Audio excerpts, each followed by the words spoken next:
जब परिपथ में प्रेरकत्व यह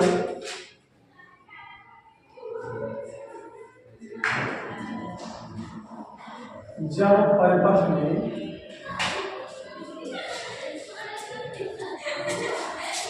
प्रेरकत्व कैपिटल एल तथा धारिता कैपिटल सी श्रेणी क्रम में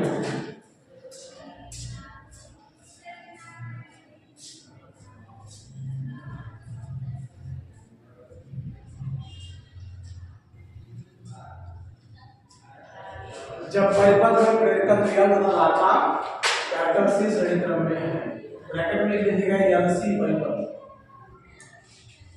एल सी परिपथ या सी एल परिपथ।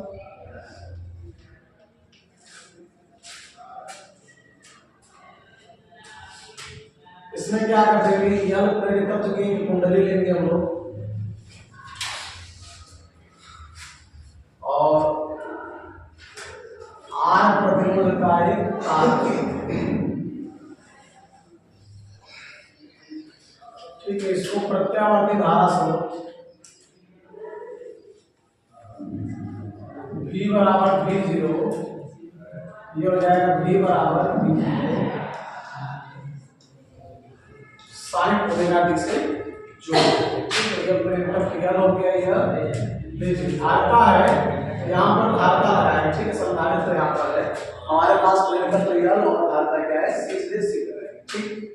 और मान लेते हैं जो प्रेरकत्व एल के सिरों के बीच प्रेरित विभवांतर VL है और धारता सी के सिरों के बीच प्रेरित विभवांतर VC, ठीक है। अब देखिए हम लोग जानते हैं कि जो धारता सी होती है, धारता सी के सिरों के बीच जो विभवांतर होता है वह धारा से क्या होता है, पश्चगामी होता है, ठीक है ना। और जो प्रेरकत्व एल के सिरों के बीच जो विभवांतर होता है धारा से क्या होता है, अग्रगामी होता है, ठीक। इसका मतलब क्या हो गया, देखिए ये तो हमारा हो गया धारा आई, कौन अग्रगामी है, प्रेरकत्व अग्रगामी होगा वोल्टेज का, ठीक है ना। ये क्या होगा, अग्रगामी है और ये वाला क्या है, पश्चगामी है, तो दोनों बीच का अंतर कितना आ जाएगा, या 90 डिग्री आगे 90 डिग्री पीछे है, मतलब दोनों मिलाकर अंतर निकालेंगे, एक 90 आगे एक 90 पीछे, दोनों का अंतर कर देंगे तो यहाँ देखिएगा माइनस घटा देंगे, कितना ये माइनस और माइनस कितना हो जाएगा, प्लस कितना हो जाएगा 180, दोनों के बीच का अंतर कितना होगा 180 का अंतर होगा, ठीक ना। तो ये हो गया 90 और ये हो गया 90, इनका मान लेते हैं प्रणाली विभवांतर कितना है, कैपिटल V मान लेते हैं, ठीक है। तो यहाँ पर देखिए क्या हो जाएगा, निकालेंगे हम लोग तो VL माइनस क्या हो जाएगा, VC हो जाएगा, ठीक है। क्योंकि VL हमारा अधिक है इसलिए चित्र बनाइए, इतना VC हो गया, ज्यादा हो गया,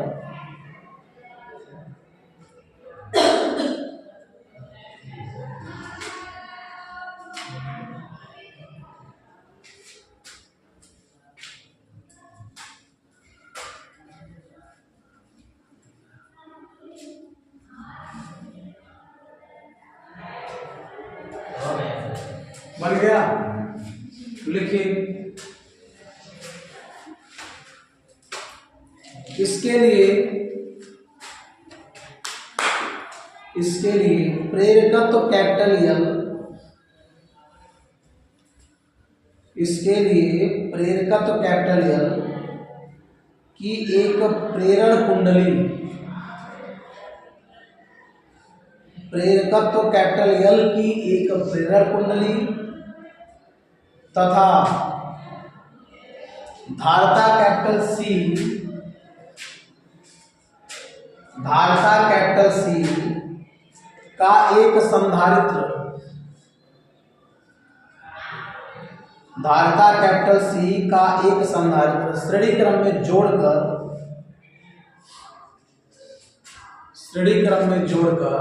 प्रत्यावर्ती धारा स्रोत,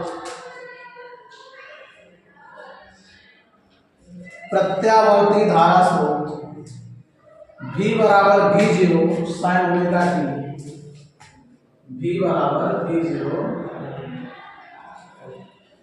साइन ओमेगा टी से जोड़ देते हैं।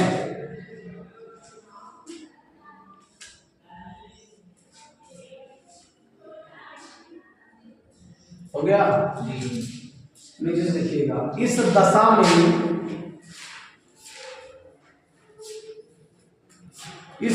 में प्रेरकत्व कैपिटल यल, इस दशा में प्रेरकत्व कैपिटल यल के सिरों के बीच प्रेरित विभवांतर VL, प्रेरित विभवांतर VL हो गया, ऐसे लिखेंगे VL कामा धारा I से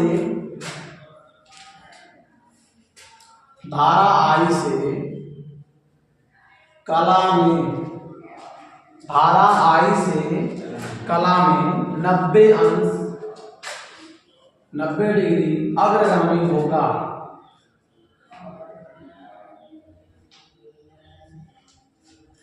हो गया, जबकि धारिता कैपिटल C, जबकि धारिता कैपिटल C के सिरों के बीच, धारिता कैपिटल C के सिरों के बीच प्रेरित विभवांतर VC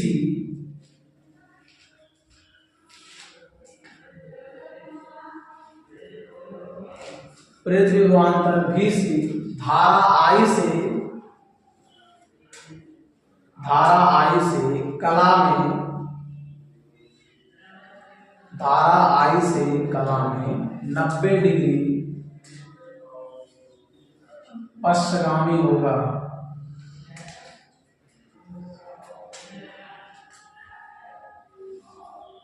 गाना गा रहा है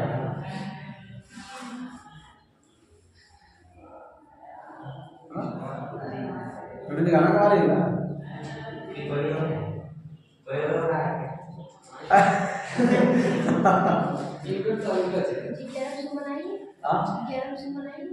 ग्यारह उसमें ना आई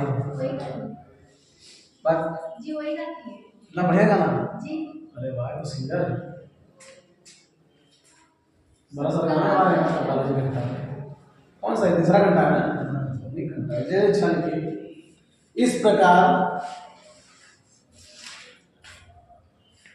VL तथा VC के बीच,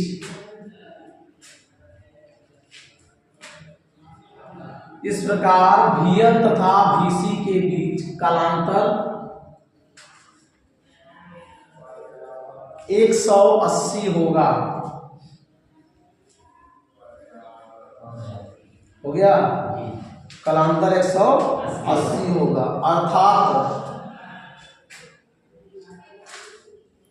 अर्थात ये दोनों परस्पर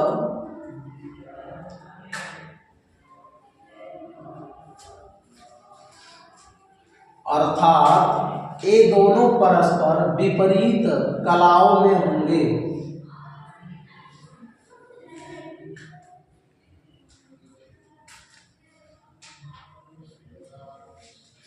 हो गया, विपरीत कलाओं में होंगे।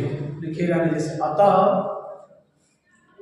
LC परिपथ में परिणामी विभवांतर,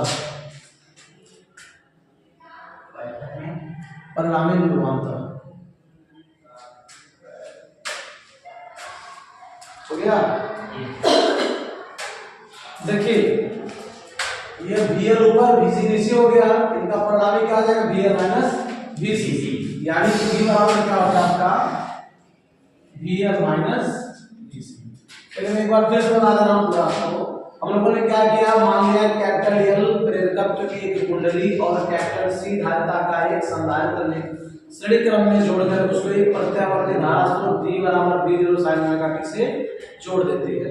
इस दशा में क्या होता है, प्रेरकत्व L के सिरों के बीच प्रेरित विभवांतर VL और उसमें VL क्या होता है, धारा I से 90 डिग्री क्या होता है, अग्रगामी होता है, जबकि क्या होता है धारिता C के सिरों के बीच प्रेरित विभवांतर BC धारा I से क्या होता है, कला में 90 डिग्री पक्षगामी होता है। ठीक, यहाँ पर आप देख सकते हैं इस प्रकार क्या हो गया, BL और BC में क्या हो गया, कलांतर 90 हो गया 180। देखिए यहाँ पर बताया हुआ है 180 अंश का क्या हो जाएगा आपका कलांतर हो जाएगा। ठीक है ना, तो निकाल लेते हैं BL और BC में परिणामी विभवांतर। एलसी परिपथ के लिए परिणामी विभवांतर कितना हो गया, B बराबर BL माइनस BC। तो हम लोग जानते हैं BL बराबर क्या होता है, IXL, ठीक, तथा BC बराबर कितना होता है, IXL। रख देते हैं, अतः B बराबर क्या हो जाएगा, IXL माइनस IXL। यहाँ से I कॉमन कर लेंगे, क्या हो जाएगा XL माइनस XC। इधर बाहर कर देंगे, ये क्या हो जाएगा XL माइनस XC। देखिए यहाँ पर जो हमारे पास आया, इसको अगर ओम के नियम से इसकी तुलना करेंगे तो पता चलेगा जो XL माइनस XC है ये परिपथ के क्या हो जाएगा, प्रभावी प्रतिरोध है।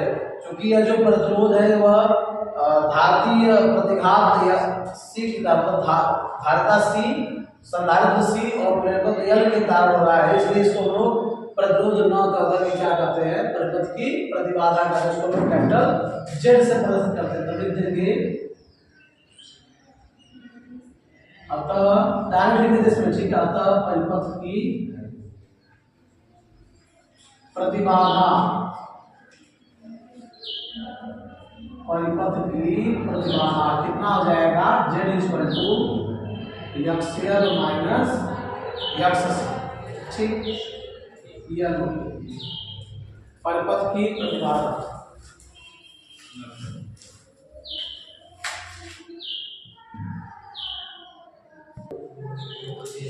चलो देखिए हम लोगों को मिल गया परिपथ की प्रतिबाधा Z बराबर XL माइनस XC। देखिए अगर हम लोग मान लेते हैं कि जो XL बराबर क्या मिल जाएगा हमें, किसी विशेष स्थिति में हम लोग को यह मिल जाए कि जो धात्विक प्रतिघात है और जो प्रेरकत्व है, ठीक है, दोनों क्या हो जाते हैं, अगर बराबर हो जाते हैं, मतलब प्रेरण प्रतिघात और धात्विक प्रतिघात दोनों बराबर हो जाएंगे, उस समय Z बराबर क्या मिलेगा हमें, जब यहाँ बराबर घटने 0 हो जाएगा, हमें Z बराबर क्या मिलेगा 0। जब प्रतिबाधा Z होती है किसी परिपथ की, यानी अगर एलसी परिपथ की प्रतिबाधा अगर Z हो गई, वो परिपथ क्या होता है, अनुनादी परिपथ कहलाता है। ठीक है, और अनुनादी परिपथ बार बार आता है, पूछता है अनुनादी परिपथ की के लिए मतलब उसको निकालिए, क्या बोलते हैं, प्रतिबाधा निकालिए। ठीक है, अनुनादी परिपथ की प्रतिबाधा कितनी होती है, फिर वहां से आपको पूछ सकता है आवृत्ति, अनुनादी परिपथ की आवृत्ति कितनी होती है भी पूछ सकता है। ठीक, तो इसमें लिखिएगा, लिखिए यदि परिपथ में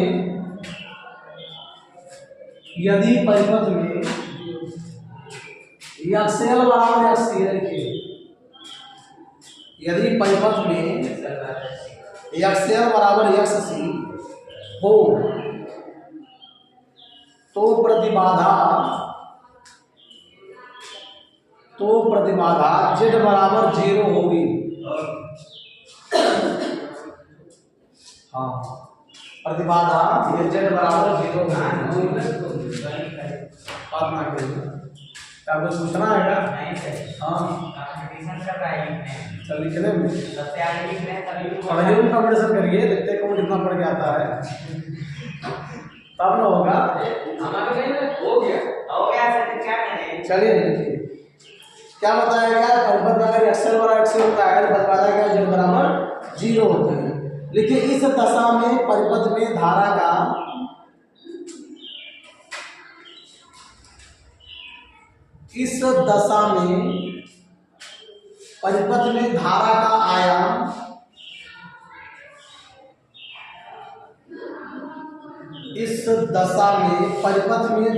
आयाम अनंत हो जाएगा। इस दशा में परिपथ में धारा का आयाम अनंत हो जाएगा। यह वैद्युत अनुनाद की दशा है, या यह वैद्युत अनुनाद की दशा होगी। हो गया, यह वैद्युत अनुनाद की दशा होगी। चलिए देखिए बताया गया यदि परिपथ में एक्सेल बराबर से तो परिपथ की धारा हो जाती है। इस दशा में जो परिपथ की धारा होती है क्या धारा का जो आयाम होता है वह अनंत हो जाता है। तो इस तरह की हम लोग परिपथ क्या करते हैं अनुनादी परिपथ। यहाँ क्या बताया गया आपको है वैद्युत यह जो दशा होती है उसको हम कहते हैं वैद्युत अनुनाद की दशा। तो लिख देंगे यहाँ पर इस प्रकार वैद्युत अनुनाद की दशा। लिखिएगा नीचे से इस प्रकार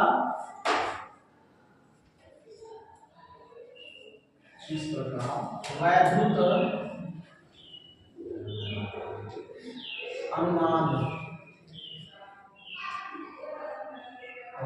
अनुनाद की दशा। इस प्रकार वैद्युत अनुनाद की दशा में क्या हो जाएगा एक्सेल बराबर क्या हो जाएगा ठीक ना। अब यहां से हम देखिए मान रखते हैं एक्सेल बराबर कितना है यहां से एक्सेल बराबर पड़े ओमेगा है ठीक है। एक्सेल बराबर क्या पड़े लिख लेते हैं परंतु एक्सेल इक्वल टू क्या होता है ओमेगा एल तथा एक्ससी बराबर क्या होता है 1 बटा ओमेगा सी ठीक है ना। रख लेते हैं अतः ओमेगा एल इक्वल टू 1 बटा ओमेगा सी। तो तीनों गुणा कर लेंगे omega square L C equal to बस ओमेगा गुणा करते हैं ओमेगा स्क्वायर बदल बाकी 1 बटा एल सी को ठीक है। ओमेगा क्या है कोणीय वेग है और ओमेगा बराबर क्या होता है F equal to omega upon 2 pi पड़ेगा ठीक है ना। लोग बड़े आवृत्ति अब बराबर ओमेगा अपॉन 2 पाई। तो यहाँ देखिए ओमेगा बराबर क्या हो जाएगा ओमेगा बराबर हो जाएगा 2 पाई। ध्यान रखना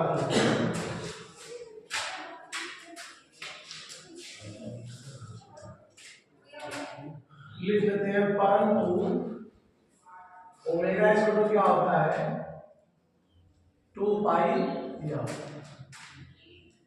फिर लिखेंगे अपना करके omega equal to 2 pi M का क्या आ जाएगा यहाँ पे घात 2 है तो घात 2 हो जाएगा 2 पाई एम का स्क्वायर इज इक्वल टू क्या हो जाएगा 1 बटा एल सी ठीक है। यहाँ पर क्या कर देंगे तो 4 पाई स्क्वायर या फिर स्क्वायर इक्वल टू 1 बटा एल सी 4 पाई स्क्वायर मतलब भाग कर देंगे या फिर स्क्वायर इक्वल टू 1 बटा 4 पाई स्क्वायर एल सी। तो यह भी इक्वल टू कितना हो जाएगा करड़ी में देखिए 4 पाई का मतलब बाहर हो जाएगा ना और यहाँ कितना हो जाएगा करड़ी में एल सी ठीक है। या फिर एक तो यह हो गया आपका या फिर यह बराबर क्या आ जाएगा 1 बटा 2 पाई करड़ी में 1 बटा एल सी ठीक है। ऐसा भी लिख सकते हैं नोट कर लीजिए। यह हो जाएगी वैद्युत अनुनाद की स्थिति में परिपथ की एल सी परिपथ की आवृत्ति और यह आता है एग्जाम में इस पर सवाल आते